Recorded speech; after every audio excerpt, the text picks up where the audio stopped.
You just keep smiling. Now I know this one. Okay. Okay. Welcome back, parents. So here's another video with Jennifer Cracky, Austin ISD mom, and she wants to tell you a little bit more about the curriculum in 3rd, 4th, and 5th grade. Yes, so my kids being in elementary school, that's the first curriculum that I kind of combed through, and there's a lot of things that I liked.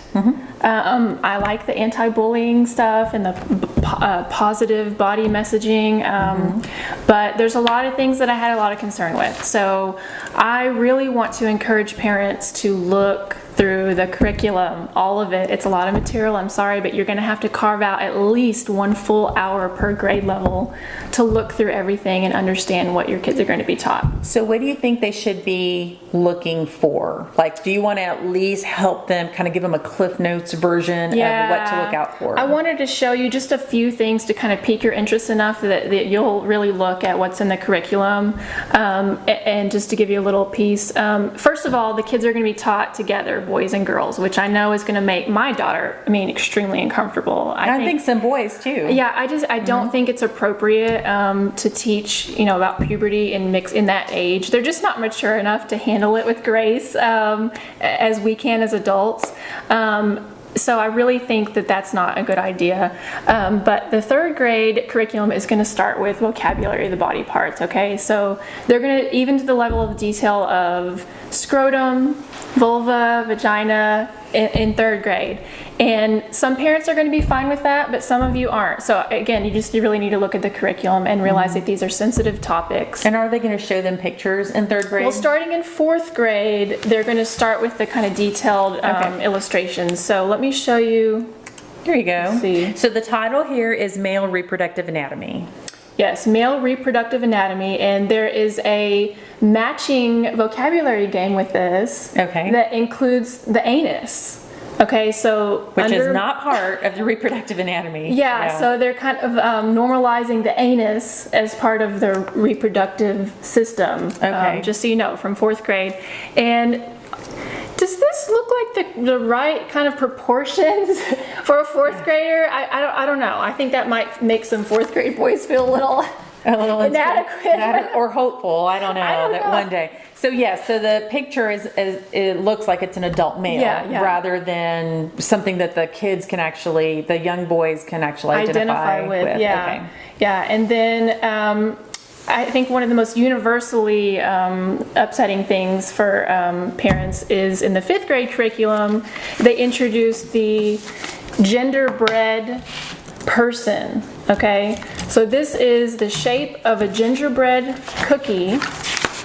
Gingerbread cookie, but it's the genderbread man. And it's telling our kids from 5th grade, okay, so they're 10, 11 years old, that this brain, this pointing to the brain, determines your gender identity. And the genitalia area determines the sex, and the heart determines the sexual attraction. Again, they're bringing in sexual attraction and sexual identity in 5th grade, which, again, some parents are just going to probably think it's not appropriate for that age. Yeah, and I think a lot of parents are concerned. I've heard professionals and parents who are concerned that this is, well, one, it's not medically accurate. So we all know that it's our chromosomes that make up who we are as far as being male and female. That will never change no matter how you change the body. And so a lot of this is based on theory and ideology and not in science. It's a set of ideals and values that not all of us share. And a large portion of us do not share. This says that sex is assigned at birth. It literally says that. Sex assigned at birth. Okay, when we know that our sex actually is in our chromosomes from conception, and we have gender reveals to celebrate a boy or a girl. Right. When that baby, that valuable baby, is still in the woman's body, and this is kind of assigning a value to a baby only at birth. Right. Okay, so that's not going to match up with a lot of ideals.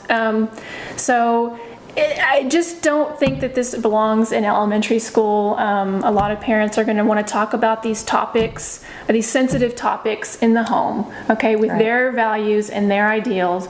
And when this is taught in school, you don't have any control over all the kids in the class asking sensitive questions. You don't know what's going to be asked, and you don't know what that teacher is going to answer to those questions. Right.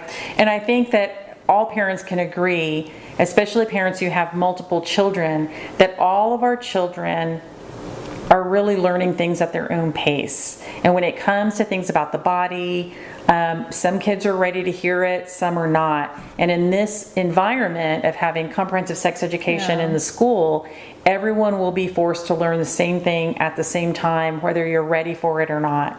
And really, I think what you're saying, Jennifer, is that these are the kind of topics that really should be spoken about at home. And that's what It Takes a Family is about, is I want to help prepare you to be able to speak about these things in your home with your values and in the safety of your home.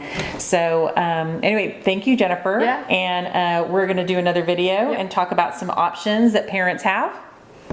All right. See you next time. Okay.